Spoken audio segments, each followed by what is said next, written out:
Welcome to a very, very special edition of Top Talk.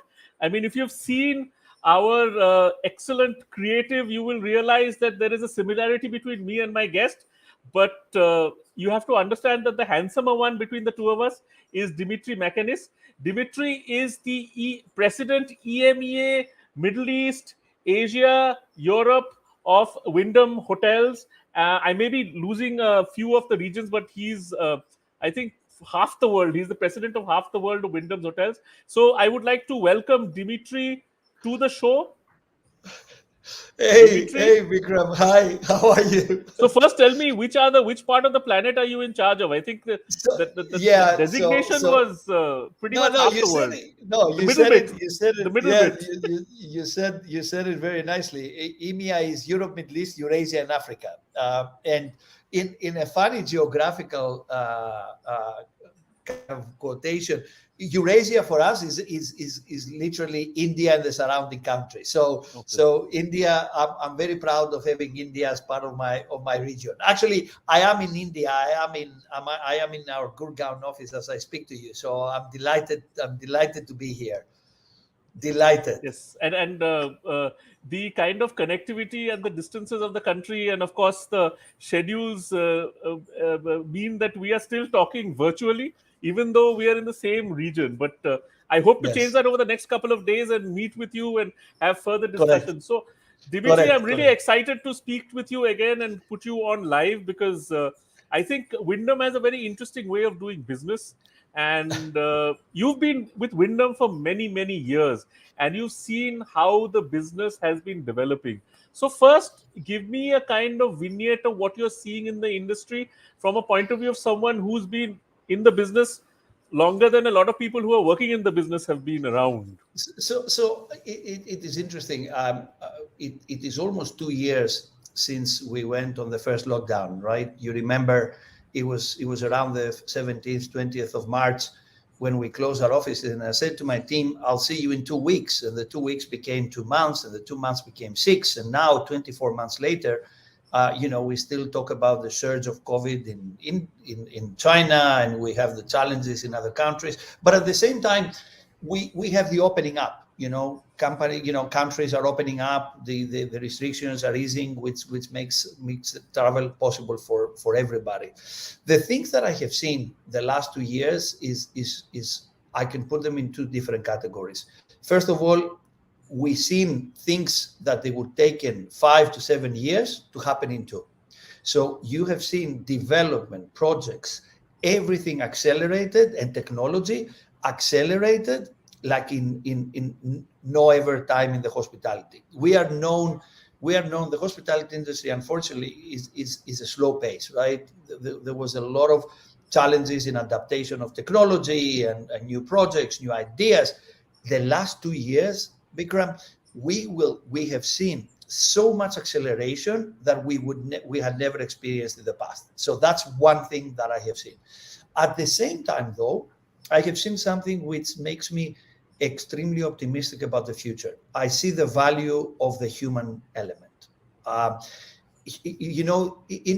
industry is an industry that connects people. It's an industry that the human face of hospitality is now far more important than ever. So although we talk about contactless and we talk about all this great technology, you go to restaurants and you put a barcode and you order your menu. At the same time, there is more need today for the human element of hospitality than ever before, because people are seeking experiences. They are seeking connection with their fellow human beings. They are seeking connections with the destination. It will transform from what we used to do before. So the receptionist might be a customer experience officer, or they won't call them receptionist anymore.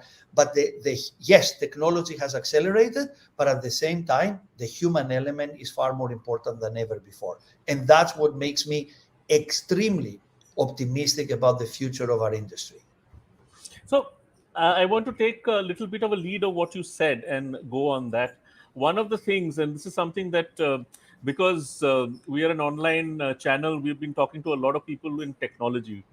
One of the things that has really happened is that technology has finally come to the fore as far as the industry is concerned. it's still a challenge because people still think of technology as the last thing when it comes to budgets. But there are many hotels, many companies which are now looking at it as a serious cost head, serious investment head. Now, this kind of investment or this kind of attitude towards technology, how do you think it is going to affect the next decade of hospitality? Because we are in a moving decade, and after our 2 years of being in a kind of pupate, I'm thinking we're becoming butterflies and coming out. We may be going a bit Yeah. overboard, but how do you think it's going to affect the next decade? Or is decade The, is a long time, so how do you think it's going to it's a affect? long, it's a long time. It's a long time. But you know what? One of the things about technology, and I'll take you back. I'll take you back some years. Everybody thought about technology as being, oh, they're gonna take away my job, or I'm gonna lose my job because of technology. Actually, technology, we all realize now, is an enabler. Is enables us, all of us, to do things that we were not able to do in the past. So technology, we all now realize and understand that technology is an ally, it's not the enemy. So that realization about technology is absolutely critical for us to understand, to start with. Second, it's another thing that I believe technology. We were, as I said earlier, we were the last adapters of technology. Now, hospitality industry we were not scared, but we had other priorities. Technology is going to help us on many fronts. It's going to help us on sustainability. It's going to help us to become more sustainable. It's going to help us to design the hotels of the future. It's going to help people become far more agnostic about what is happening around them. And at the same time, technology, although it could isolate guests, I think you can use technology to bring people and in the hotel and the guests together. Why? Because you know what?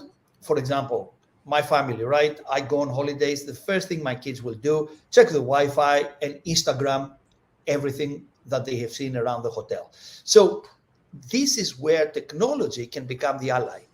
The moment that my 24-year-old Instagrams a lovely coffee shop or the lobby or a great experience that she has in a restaurant, immediately she tells the 1,000 people, and these 1,000 people, they tell another 1,000 people of a great experience in a great destination. So technology is not just about the GTS or a booking system.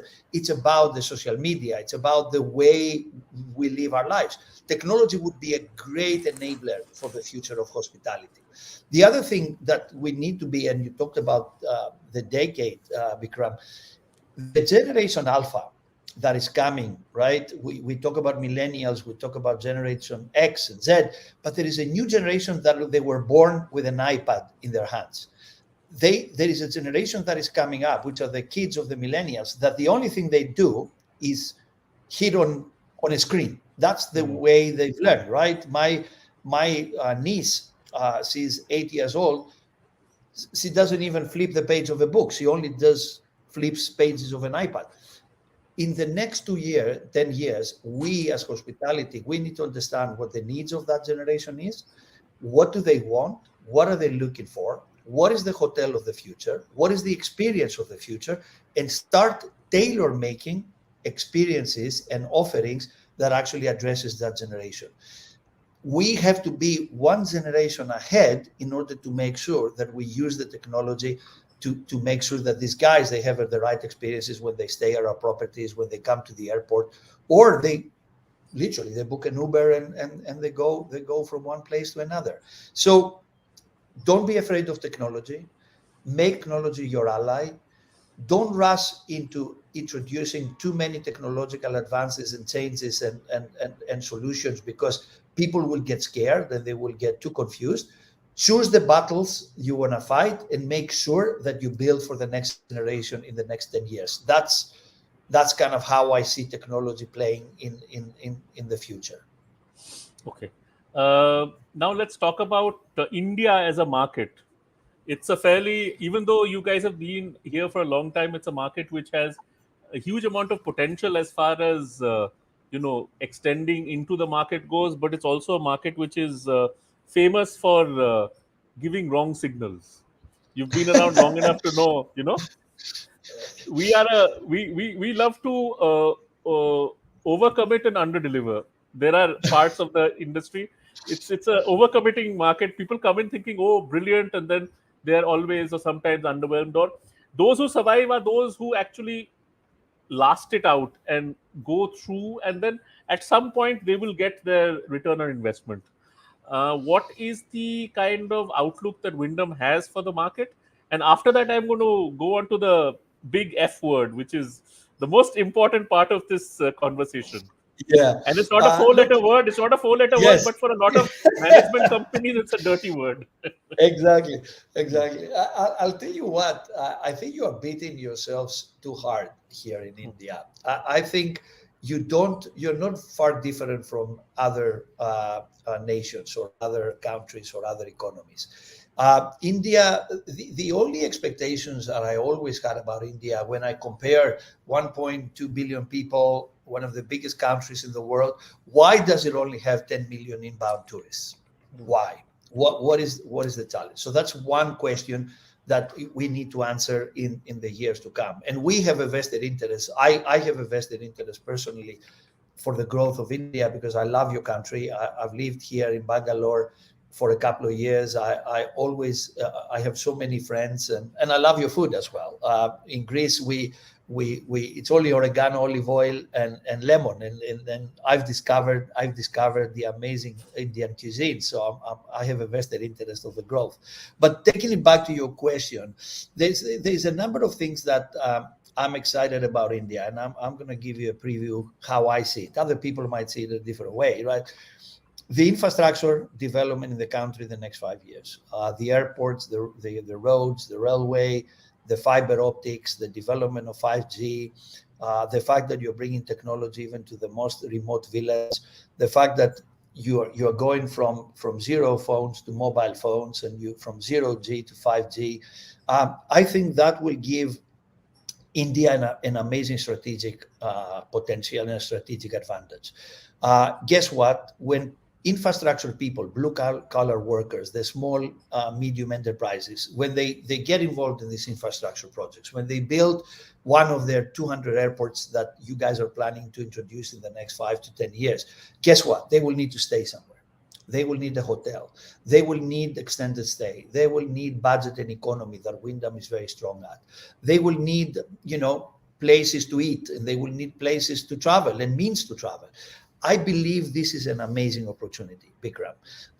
The way India is becoming and is enhancing its presence as a superpower and one of the leading powers in the world means that every single industry can benefit around that. It's not just about politics. It's not about the defense. It's about everything. It's about renewable energy. It's about, all these infrastructure projects. They will bring an enormous opportunity for hospitality in India. And I think that either being an international brand or a local brand, it's just phenomenal what we're all going to benefit in the future. There's one more thing, though, that excites me about India most, and this is the export of talent.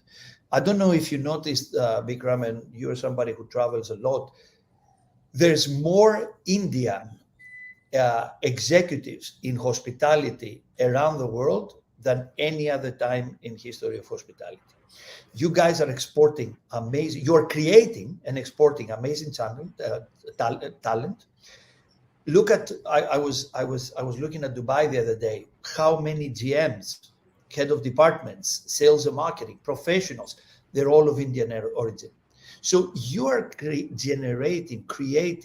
the next line of leaders in the hospitality industry. You are creating the next day, when you talk to hospitality leaders in Europe, they will tell you resources is our number one challenge.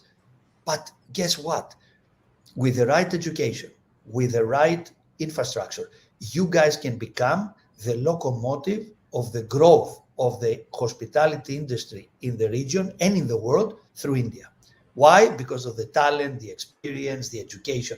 That's something else that you should never let go as an objective for the future. How can we export this amazing channel and talent that we generate in this country?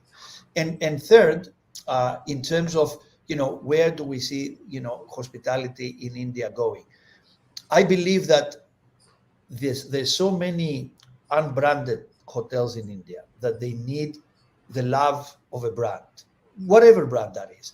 There's so many opportunities in tier 2 and tier 3 cities, and look what is happening. The moment you establish an airport in a tier 2 city, guess what? Tourism booms. The moment you open up another airport on a tier 3 city, or the railway gets there, tourism grows. These are the things that in the next 5 to 7 to 10 years, the Indian hospitality industry will need to benefit from. And that's why, us from a Wyndham perspective, we're so excited, because we have been sad, we have been depressed, we have been saddened during COVID. Now we see a world of opportunity ahead of us.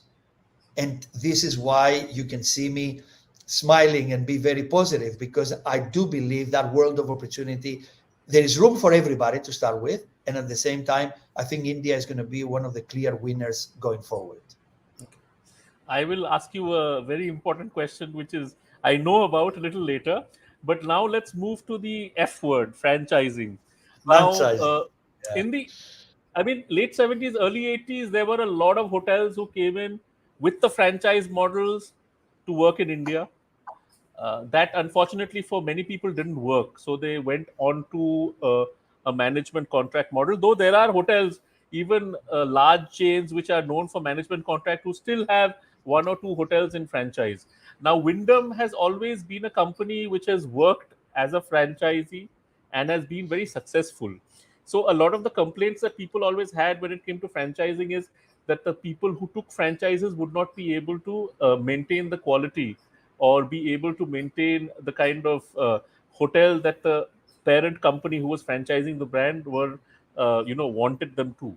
Now, how has Wyndham been able to be so successful as a franchisee? And going ahead, do you think it's a model that will work better? Because, as you said, we are the driving force of hospitality. So obviously, the workforce is not a problem.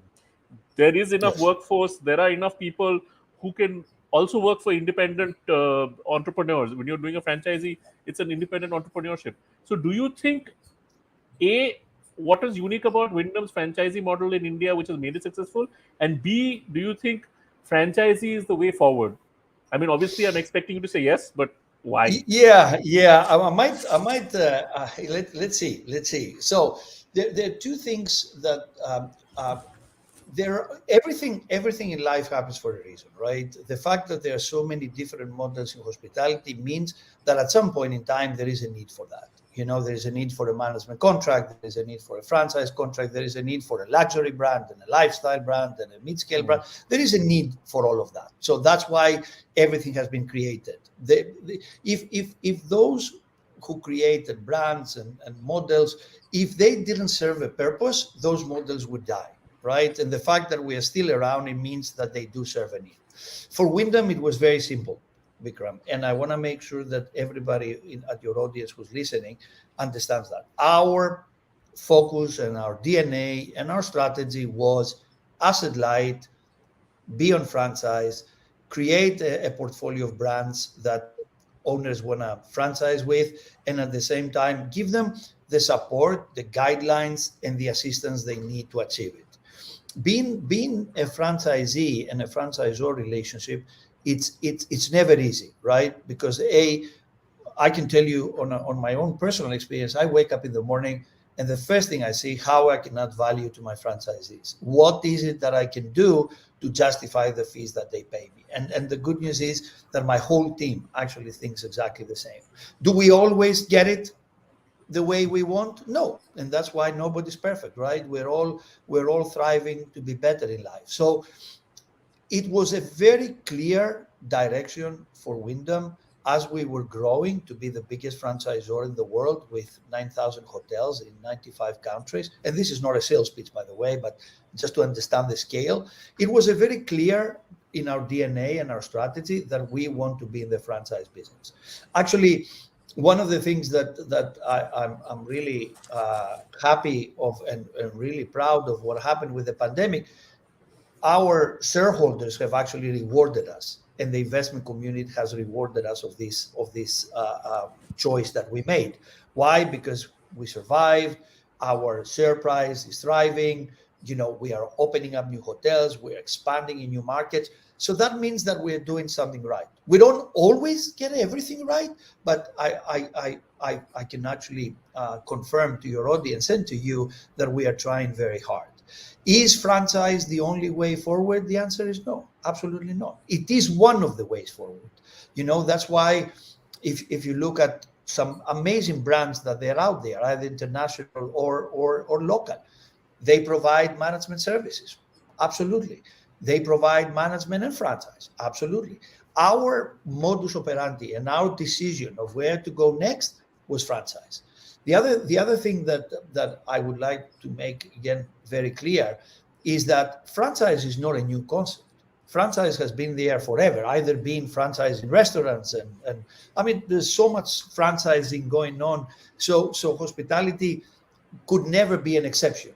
The question is, you don't do it for the sake of doing it. You're doing it because the market requires it and needs it.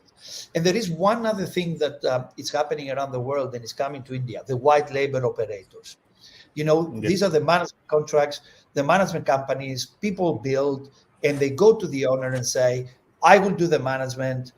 You will bring a brand to do the branding and the branding exercise." And between the three of us, we build a very cohesive and a very strong alliance, a very strong strategic alliance. So the white label operators, they're growing everywhere in the world. They're becoming sophisticated. They use technology. They're flexible. There are some amazing white label operators that are coming up in India as well. I think India has been predominantly a managed business, but now you see the growth, and it connects with the conversation we had earlier on the talent. The more talent is in the market, the more you will see these white label operators growing and providing some really amazing solutions to owners. One of the things that the pandemic has done has actually moved people away from structures and corporate structures, and they set up on their own. They decided that their calling is the right time, and they set up their own management company, their own white label operator. Combining that with a strong franchising proposition and a good owner, you will have an amazing hotel, an amazing prospect and future. So again, I'm very bullish for India. India has delayed getting into this game, but I believe again that with the size of the country and the development that is happening, it's the future. So let me ask you another question in this similar kind of vein, because obviously a lot of hotels have been telling us, the majority of the international groups have been telling us that they tried franchising, it didn't work, so they're doing management contract. And you're saying white label is of course a very good way forward. I'm saying, as a company which is so invested in franchise, how do you minimize the inherent risk when you do business, especially in a place like India? And obviously, you've done it because your hotels are running successfully, and you're not opening hotels just to add numbers to your brand. Correct. There is one thing that again wakes us all up. How do our owners feel? Franchising is an interesting. When you manage a property, you talk about guests first, right? It's all about the guest. But if I don't manage that property, I do not control the guest experience. The owner does, the white label operator, the GM and his team do. So what is my purpose in life? How I can influence that user experience? I influence it by influencing the guest, the owner. For us, we wake up every morning and we make sure that our owners are happy. We make sure that we add the value that they're looking for. We connect with our GMs. We are connect with our team members. We connect with the people at the hotel to make sure that they understand the values, the DNA of the brand. Because you see, I always believe that brands are not just a sign or a flag. The brands are values. They are a culture. They are an ecosystem. It's not just about, I have 22 brands and they're meaningless or they mean nothing. Every brand should have a meaning. And the people at the hotel level, they should connect with a brand, and they should deliver that experience to the guests. So for us, because we don't influence the guest experience directly, My team here in India, they say owner first. We make sure that our owners, the GMs, and the team members of the hotels, they understand what we stand for. They understand the brand values, the DNA. They understand the brand standards, and how together we provide an amazing experience to the guest. Because people won't know, a guest when he or she walks into a Ramada, they wouldn't know who's managing the Ramada. They probably think it's Ramada managing the Ramada. So we have a duty of care to that guest through the owner and his team to make sure that we deliver the right experience. Do we always get it right? You know what? No, but we try very hard to actually deliver and build that relationship between the owners and our teams. And as you said, rightly so, it has been successful for us in India. We've reached the 50 hotel mark. In India, we are excited about the prospect. We have a great pipeline. We're opening, 5 or 6 hotels in 2022. Hopefully, if my development team is listening, they're going to do more. But yeah, we are bullish and excited about the future. And it looks like with everything that is going on, people start to understand and they appreciate the franchise model in hospitality. Let me ask you a question, which is a kind of a parallel question. It's something which is a very important question for people who work in the industry, especially after what's happened over the last 2 years, all over the world, but especially in India. As a franchise company, what is the kind of engagement that you have and the kind of influence you have at the operational level for people who work in the hotels? Because they are Wow. employed by, so that, I mean, it's a tough question, but it's a question No, which but obviously, I'm so glad. I'm so glad you've asked it. because people think it's a franchise means Yeah, you just give the yeah, brand to the hotel yeah. and then forget about it. But what is No, the no, kind of yeah. engagement, what is the kind of help that you can and have done over the last 2 years? I mean, wherever you could. No, I'm really glad, and I hope your listeners understand that we haven't rehearsed this, and you haven't even shared the No, question. So, but I'm no. really happy that you've asked me this question, because let me just because this is very close to my heart. The team members that we've got in hotels, we consider them as our brothers and sisters, right? Our culture at Wyndham, we have an internal value system, which the headline is "Count on Me." So each one of us at Wyndham, all the 2,000, 3,000 corporate employees, we say to each other, "Count on me." That's our value system, right? And it has all sorts of other things underneath. We actually transformed and transferred that value chain and value system to our hotels and the team members at the hotel level. You can count on them to deliver a great experience. You can count on them to do the right thing. You can count on them to be mindful of what is happening. You can count on them to live and experience the value of Wyndham and what the Wyndham DNA is all about. The last 2 years, Bikram, our learning and development team has done more webinars, more touch points with hotels, doing training, explaining the value system, the ecosystem of Wyndham. We introduced a few years back, human trafficking training, which is very, very close to my heart in terms of what the hospitality industry should do to support humanity and to support our communities. So every single GM, every single team member needs to do human trafficking. We talk about sustainability. We introduced Wyndham Green, and I have to, again, I'm not praising only because I'm in India. I am so excited to say that the majority of our franchise properties in India, they've already qualified for the level 1 of Wyndham Green. And every time I have the pleasure of sending a certificate out, and that certificate has my signature as well, so I really bear the value of what I sign. Every time I send the certificate out, you won't believe the answers, and I'm going to show you some when we meet tomorrow face to face. When GMs of properties in Lucknow or whatever across Kerala, whatever across India, they say we are so dedicated to do this. We are looking forward to move to Green 2, the certification Green 2, and it's a level, it has waste management and energy, renewable energy, because we believe that hospitality for a better planet is what we stand for. And that commitment, it doesn't happen by chance. It happens by engagement. It happens by countless hours of training and learning and development. It happens by building that bridge between the franchisee and the franchisor.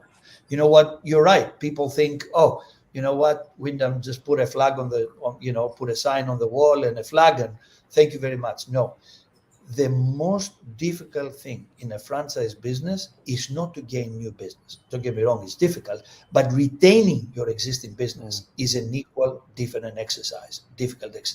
So what do you need? You need commitment, you need engagement, you need to add value. You need to make sure that these people, they live and breathe the values of that DNA, of that brand DNA that they have up in the wall.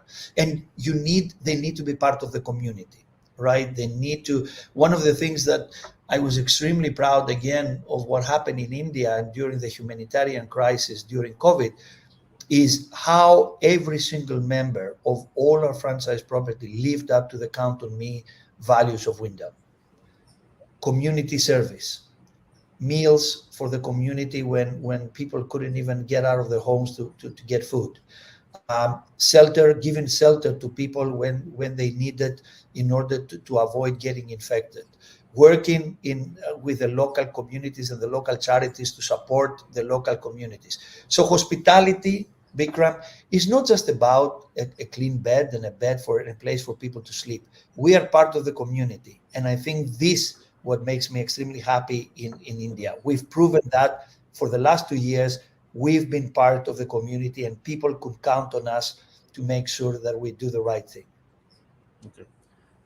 Let me take something that you mentioned, which was Wyndham Green, which is all about sustainability. And of course, going ahead, that is the other huge impact. I mean, today only, I think the Guardian had a very yesterday or today there was a newspaper out in the Guardian about what the environment impact is going to be in the next future, and we are nearly in at midnight or beyond, and hospitality industry is quite a polluting industry in whether you're constructing or whether you're running a hotel. So tell me a little bit about Wyndham Green. Tell me about the technology, and tell me how it's been implemented in India, especially since India is still a pretty new market for Wyndham. Yeah. And so when you go, also when Yeah. you go to approach a new hotel which is existing, what has to be done for it to become a Wyndham Green hotel? Let's explain a little bit about that. Yes. No, look, again, I don't want to make this a sales pitch on Wyndham, so I will avoid selling or telling you more about this. Wyndham Green is a global certification program. It's a 5-level certification program. It has been developed by some of the industry's best minds that we got external consultants to help us, and it's all about addressing footprint and it's all about helping properties to improve efficiency, reduce emissions, conserve water, reduce waste. I mean, everything that relate to sustainable hospitality. The other thing about Wyndham Green, from the 1st of April, we made Wyndham Green as part of our brand standards. So in order for us to do business with a hotel, they will have to comply with Wyndham Green level 1 to start with. So they will have to be part of the program, they will have to comply, and they will have to adhere to the values of, and don't get me wrong, it's not the only program out there, right? There are tons of programs, but we developed our own because, that's what we wanted to do. And we wanted to judge based on our own criteria, which are actually developed by some of the best minds in the industry. So we are taking this seriously. Something that everybody who listens needs to understand: sustainability. We didn't discover sustainability yesterday. It wasn't just because of COVID that everybody suddenly started talking about sustainability. Sustainability was always a key discussion point for hospitality. The challenge that we had is that there were so many other discussion points and so many other key themes that kind of it was part of an overall strategy. What happened the last 2 years actually brought sustainability at the forefront. So sustainability now, every conference, ask anybody who's been at any webinar or conference, they will tell you that resources, talent, and sustainability are the three things that there is no conference that respects itself that is not going to be brought up by the audience or one of the panels. What does that mean? That means that we have a unique opportunity as an industry to tell the world that we care. Wyndham, and I personally am so proud. We are part of the Sustainable Hospitality Alliance, which is a global alliance of some of the biggest hotel brands and independents around the world.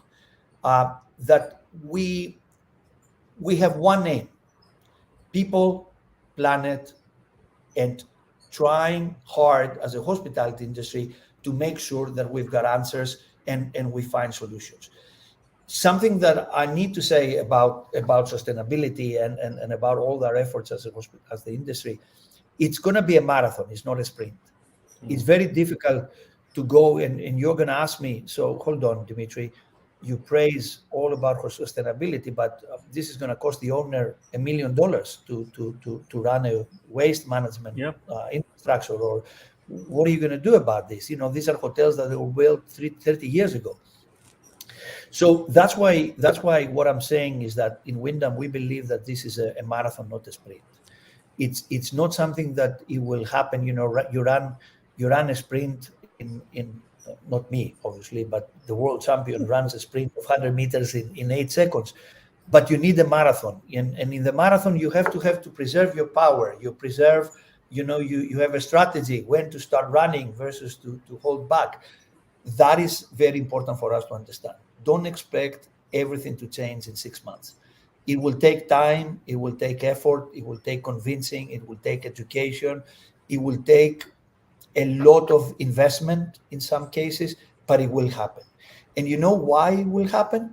Because our kids demand that.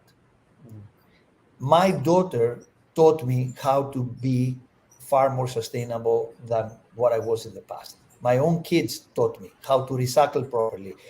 I was at a hotel 2 weeks ago, and the owner was presenting me a big budget that he's doing on waste food and energy conservation. And I said, oh, wow. I mean, how come you decided after the pandemic for such a big investment? And he said, my kids persuaded me it is the right thing to do. So the young generation of professionals, the next generation of owners, they're going to be the catalyst of change. But we have to always remember that it's not going to be a sprint. You don't expect, okay, you have 5 days and I want you to install a food waste program in your hotel. No, give them time, educate them, help them, engage, make sure they understand why we're doing it and what are the benefits overall. Booking.com has green certification now. They talk about this is a sustainable hotel. The world is changing, and if we don't get those signs and we don't change with it, I think we're going to be a relic of the past. Yeah, and going back to the technology question, I think it's becoming more and better technology means you're going to get faster ROIs on whatever investment you're making on sustainability, which is what an owner, I mean, at one stage, he will also understand that, I guess. 100%. And this is where the technology, as I said earlier, it's an enabler. It gives us the opportunity to do things that we never thought are possible 3 years ago. And this is extremely exciting. And by the way, there is no competition in sustainability. I need to say this. There is no, my program is better than yours. There is no X brand versus the other brand. We are all in this united. If you see the cohesiveness that we have and the camaraderie that exists in our hospitality alliance every time we get together, it's just unbelievable. Because we all have one cause. And this is not to get more rooms than the next guy. It's about creating a sustainable future for hospitality and a better planet. Okay. Fine. Now let us turn to something which is fresh and new, which I have heard about, which I am now asking you, which is that Wyndham has a lot of brands.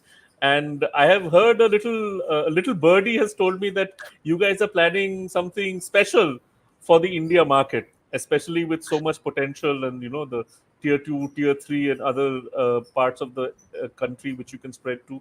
What is it that you have in store for India which is so special? Tell me Look, about it. yes, it's not just. I'm delighted to be given the opportunity to talk about this, and it might. I apologize if it sounds a bit of a sales pitch. I promise you, I will make it as simple as possible. We are excited about our soft branding. Our soft brand. We have our trademark brand, which is a soft brand we launched a few years back. Obviously, during the pandemic, we didn't have the opportunity to promote it. We had some amazing properties come on board. I think there's a huge opportunity for our soft brand in India because there are so many unbranded properties that they need, they need the support of an international network. So that's one. Second, there is one announcement, and that birthday of yours was right. We made recently. We are launching our project Eco or Echo. Project Echo is about extended hospitality. So we are launching our first brand in the extended economy, extended stay. Uh, you probably read a lot of reports. Extended stay is a clear winner together with leisure out of the pandemic. So we had a mid scale in Hawthorne Suites in our extended stay, but we didn't have an economy extended stay brand. So we haven't launched the brand officially, so we don't have a brand name yet. We call it Project Echo, which is extended hospitality. We are looking to launch the brand officially at some point in June or July. And at the same time, we're extremely excited about India and our extended stay model. It's a new build. It's always, it has to be a new build, but it has enormous potential. Why? Because all this infrastructure work, all this expansion of India and creating countless jobs out there in not in necessarily in big cities. Workers will need to stay somewhere. Extended stay and creating an environment in the economy sector for extended stays, it's going to be phenomenal support and a phenomenal growth in the future. So we are extremely excited about that, and I have the opportunity. I'm at the HICSA conference tomorrow and the day after tomorrow to talk to potential investors and potential clients on our extended stay economy brand, new build with some great specifications. And it's a brand, by the way, that it has been designed by owners. We invited a number of like a group of owners and said, okay, if you were given the opportunity to build an extended brand, how would it look like? And that's what we've done. We never said we are experts. We asked the experts. They came up with a prototype, and we're extremely excited that we're going to be launching extended stay in India, new build in the months to come. So soft branding, extended stay, all inclusive. That's another brand that we launched with our partners Playa in the Dominican Republic. We're bringing it to Europe. So again, it's not creating brands for the sake of creating brands. You create brands because they have a meaning, they have a purpose, and they actually address a certain consumer segment out there. Just putting a brand together, doesn't mean anything unless you create a system value, an ecosystem, and a DNA around that brand. So, and that's, I hope that our Indian owners and the Indian consumers will appreciate as we grow these brands here in the India subcontinent. No, let's continue with the soft branding which you're talking about, which is a very exciting part of the industry, especially with a huge amount of independent hotels who don't want to become another hotel, want to continue with their own brands, and some of them are generations. Some of them have been around for 2, 3 generations at different levels, and there are enough operators who do similar work in this country. I don't know Yeah. how effective they are.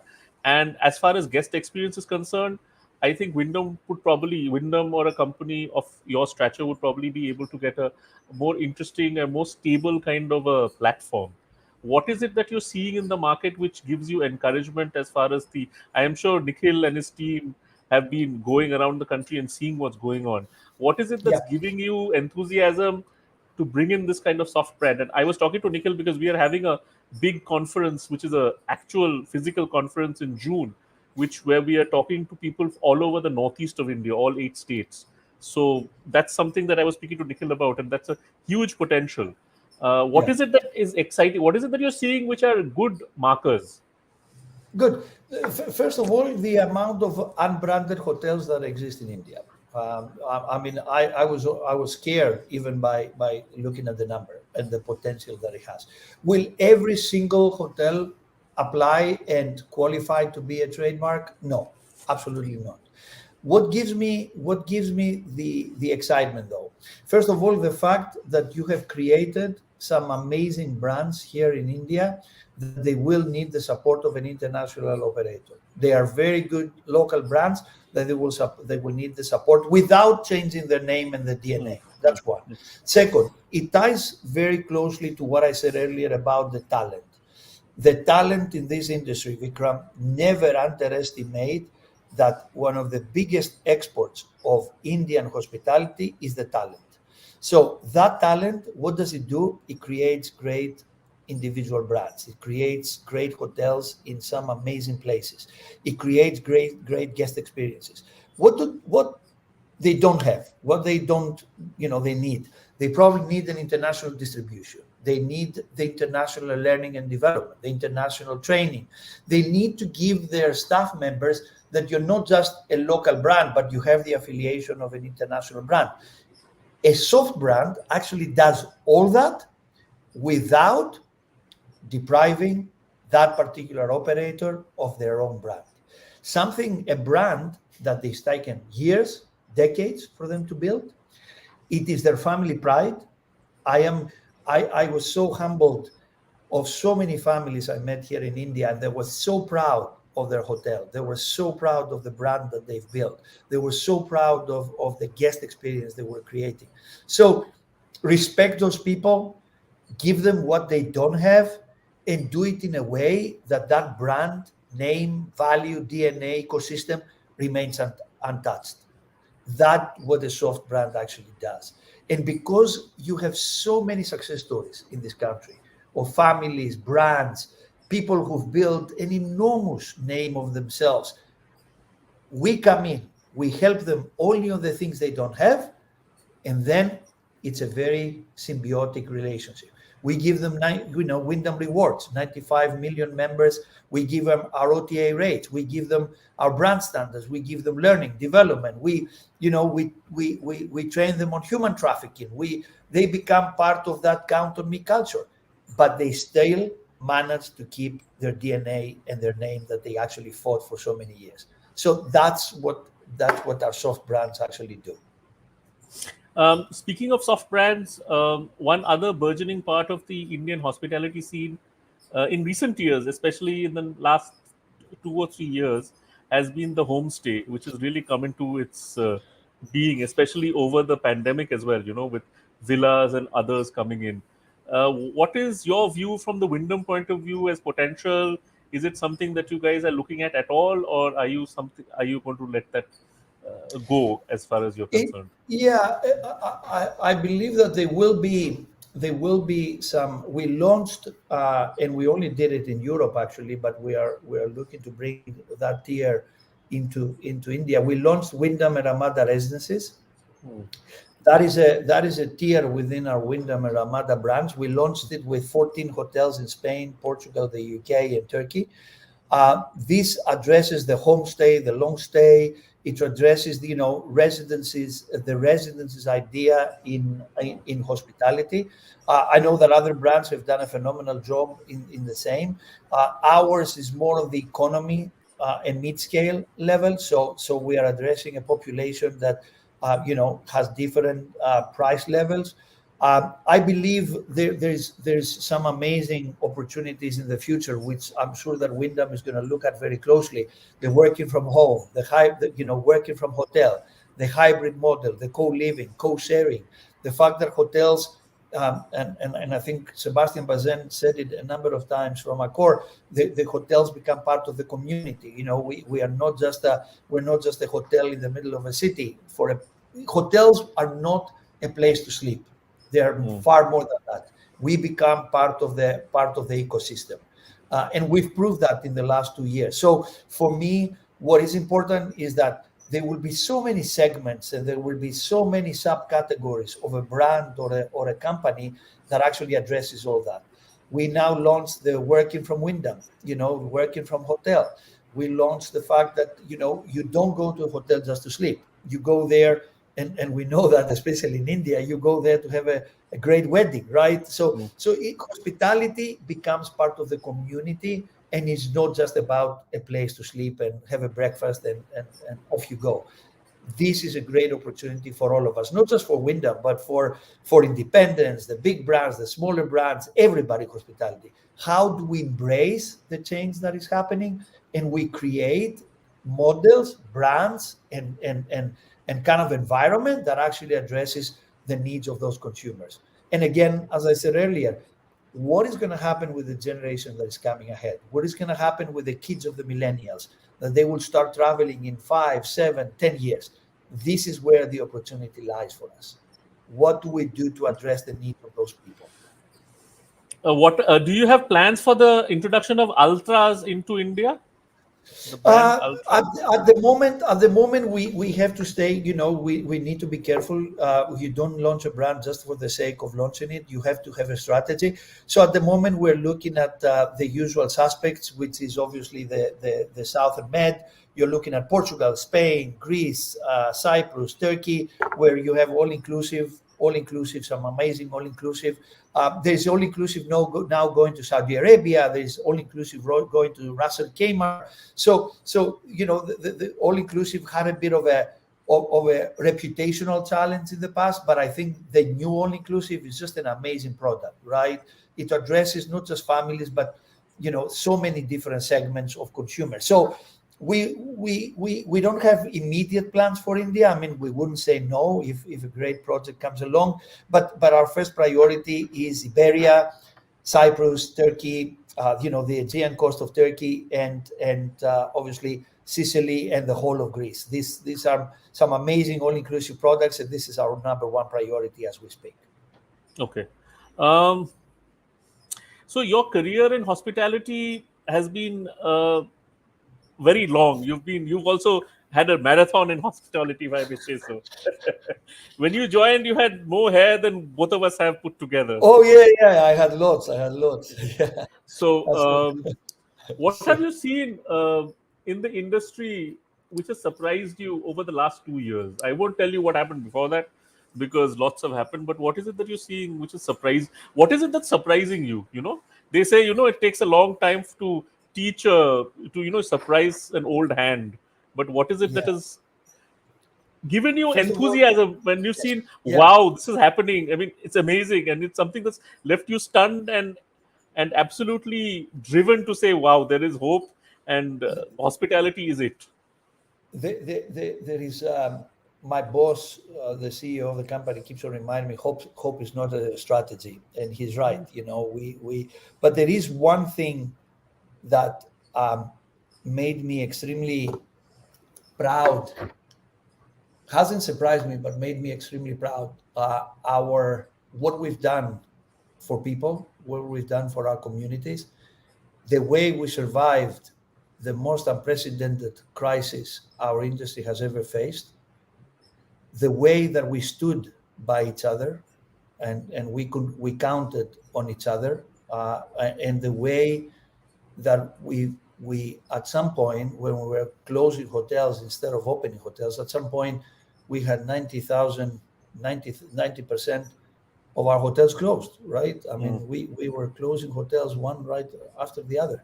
The fact that we rebounded, the fact that our leadership, and not just our leadership, every leadership, either you are the owner of Ramada in Diyarbakir in the heart of Anatolia in Turkey, or you are the CEO of a big brand, how we survived and how we stuck together and we stood together, and how we made sure that we built a greater future for hospitality. That has actually, it hasn't surprised me, because I knew this is the DNA of everybody who works in our amazing industry.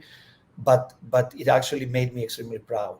What surprised me, it was the adoption of technology, how fast we accelerated the adoption of technology, how fast we made reality projects that they were sitting in people's drawers for years, and how fast, in a normal pace, it would take 10 years to do stuff that we've done in 2 years, right? Not just us, but so many other brands.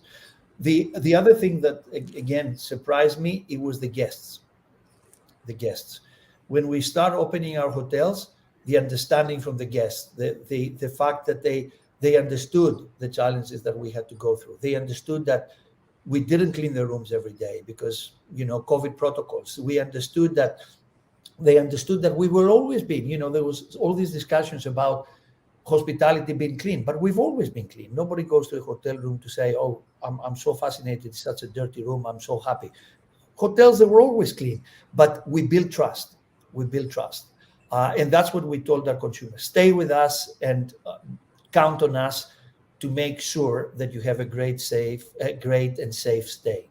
That has actually surprised me, how fast we build that trust with consumers. The moment that restrictions were lifted, bang, people flooded the hotels, the leisure properties, the hotels by the beach. People needed to reclaim their time, and we were there to welcome them.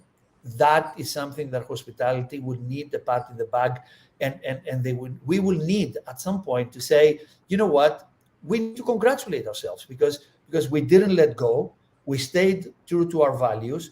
We fought a very noble case. We stood together in camaraderie, in a very camaraderie way. We talked about the things that hurt, but at the same time, we never forgot when the doors open and people travel again, we were there to welcome them with a big smile in our face. That is unbeatable. That has made me extremely proud, and it's the thing that wakes me up and makes me excited to start the next day. So great. And the other thing, the last thing I want to ask you, and we were discussing this before we came online, which is that when people come out of the crisis, they are quite mad. They want to do everything and they literally lose some of their reason. But obviously, as someone who's been around and all of us, what is the kind of cautiousness you think that is still needed going ahead? Because while we know and we hope that we have finally seen the back of this pandemic and it becomes an endemic so that it's like a flu, what is it that you still want to say to hoteliers, hotel owners when it comes to the future, next 5 years, 10 years, whenever, going forward? Yeah. You probably realize that I'm Greek, so the Greeks invented Oracle Yes. some thousands of years ago, but unfortunately, I Oracle. hope, I hope you'll be clearer than the Oracle of Delphi, because if Yes, you say a poem, exactly. we will not be able to decipher Yes, it. they will not. I was about to say, Oracle in Delphi never gave anything away. So it was all a myth. Look, for me, first of all, we should not forget the lessons we learned, both on a private, personal, and a company level. We should never forget what we learned. Second, it's COVID is not gone. Look what is happening in China at the moment. There's 5 million cases reported last week in the UK. We still need PCR tests. We still need to be careful. Still, people die. People have lost ones, loved ones. There was a lot of sadness in the world. So I want to apologize if I look very, I've got a smile on my face or I look very optimistic, because that's what we need. I lost my mother a year ago, and I know what sadness and loss really means. So I don't want to be mistaken, but optimism is what brought humanity where it is today. Optimism took us from the caves 10,000 years ago, brought us to go to the moon and achieve what we have achieved. So and optimism also got you to book a Wyndham room. Exactly, and book a Wyndham room. And to be fair, that's my message. We should not leave our optimism. We should never forget that it's optimism and the power of we instead of the power of I that brought us where we are today. I think that we learned amazing lessons at hospitality. We have some amazing leaders, CEOs, and individual owners, individual leaders who brought us to where we are today, and they're going to carry forward. So optimism, optimism, optimism, and and the other thing that again I've learned the hard way: control the controllables, control the things you can, and for the things that you cannot control, stop worrying about it because there's nothing for you to do. They're just going to happen anyway. So for me, these are the lessons. I will continue to be optimistic because, as I said, that's the driving force that brought humanity where it is, and it's the driving force that made us still have this conversation. And we're going to be meeting tomorrow face to face. Well, 2 years ago, it sounded like a dream. 2 years ago, if you would ask me, I would think that we're never going to meet again because this thing was becoming far bigger than anybody thought. So let's keep optimistic. Let's control the controllables, and let's make sure that we keep that energy and keep reminding ourselves that hospitality is the industry that connects the dots, connects gender, religion, color. It's the hospitality of happiness and memories. We are in the best industry in the world, and I am extremely blessed and happy that I was given the opportunity for the past and whatever years I've got in the future to stay and serve this industry together with some amazing colleagues that they must be, or hopefully they are listening at this point. Dimitris Manikis, thank you very much for speaking to ET Hospitality World, and hope to stay in touch. And we'll see what the security at the airport tomorrow says, because who's who. Thank you very much. I can tell you, if they think you are me, you're in trouble. See you. Cheers. Thank you. Thank you very much. Namaskar. Thank you. Yeah, thank you. Bye.